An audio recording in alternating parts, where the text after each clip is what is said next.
घने जंगलों के बीच बसा एक छोटा सा गांव था जिसका नाम हरियाली था। यह गांव अपनी प्राकृतिक सुंदरता और शांत वातावरण के लिए जाना जाता था। लेकिन गांव के पास ही स्थित काला पहाड़ में एक साधारण लड़का सूरज रहता था। वह गरीब परिवार से था, लेकिन उसका दिल बड़ा और सपने ऊंचे थे। उसकी आंखों में हमेशा कुछ बड़ा करने की चमक रहती थी। फिर भी एक समस्या थी, उसे खुद पर विश्वास नहीं था। हर बार जब उसे कोई बड़ा काम करने का मौका मिलता, वह डर कर पीछे हट जाता। एक दिन गांव के ऊपर काले बादल छा गए। गांव के बुजुर्गों ने इसे अशुभ संकेत माना। तभी गांव के मंदिर के पुजारी मुनि विश्वनाथ ने बताया कि काला पहाड़ में एक प्राचीन शिवलिंग है। अगर उस शिवलिंग पर पूजा नहीं की गई तो पूरे गांव पर प्राकृतिक आपदाओं का खतरा मंडरा सकता है। पुजारी ने कहा, लेकिन शिवलिंग तक पहुंचने का रास्ता खतरों से भरा है। वहां केवल वही जा सकता है जिसे अपने ऊपर पूरा भरोसा हो। गांव के कई नौजवानों ने कोशिश करने की बात कही, लेकिन डर के कारण कोई आगे नहीं बढ़ा। सूरज चुपचाप यह सब देख रहा था। उसके मन में कुछ हलचल हो रही थी। अगली सुबह सूरज ने फैसला किया कि वह यह काम करेगा। उसने अपने माता पिता से आशीर्वाद लिया और यात्रा शुरू की।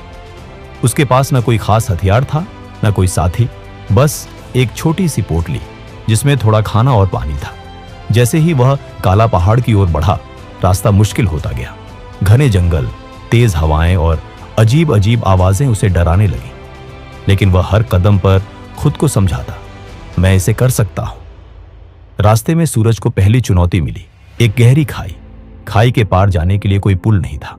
उसने चारों ओर देखा तो एक पेड़ का तना मिला। उसने अपनी ताकत से तने को खाई पर रखा और सावधानी से पार किया।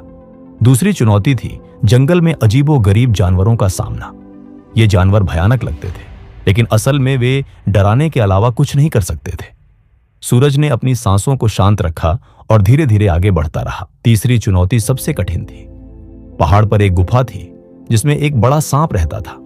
वह गुफा ही शिवलिंग तक पहुंचने का अंतिम रास्ता थी। सूरज पहले तो कांप गया, लेकिन उसने मन में सोचा, डर के बिना साहस की कोई कीमत नहीं। उसने हिम्मत जुटाई और सांप के सामने खड़ा हो गया। सांप ने उसे देखकर कहा, तुम क्यों आए हो युवक? अगर तुमने मेरे सवालों का सही जवाब दिया तो मैं तुम्हें आगे जाने दूंगा। सूरज ने कहा, ठीक है। सांप ने पहला सवाल किया, सबसे बड़ा डर क्या है? सूरज ने जवाब दिया, सबसे बड़ा डर हमारे मन में है जो हमें कमजोर बनाता है। सांप ने दूसरा सवाल किया, ताकत कहां से आती है? सूरज ने कहा, ताकत हमारे आत्मविश्वास और मेहनत से आती है। आखिरी सवाल था, क्या तुम इस यात्रा में सफल हो? सूरज ने दृढ़ता से कहा, हां, क्योंकि मैंने अपनी शक्ति को पहचान लिया है। सांप मुस्कुराया और रास्ता दे दिया। सूरज ने गुफा पार की और शिवलिंग तक पहुंचा। उसने श्रद्धा से पूजा की और गांव की सुरक्षा के लिए प्रार्थना की। जैसे ही उसने पूजा पूरी की, चारों ओर उजाला छा गया। काले बादल हट गए। जब सूरज हरियाली लौटा तो गांव वालों ने उसका भव्य स्वागत किया। गांव के मुखिया रामदास ने कहा, सूरज, तुमने न केवल गांव को संकट से बचाया, बल्कि हमें सिखाया कि हमारी असली ताकत हमारे भीतर है। यह कहानी हमें सिखाती है कि डर और कमजोरियों का सामना करके ही हम अपनी असली ताकत को पहचान सकते हैं। आत्मविश्वास और साहस हमारी सबसे बड़ी पूंजी है।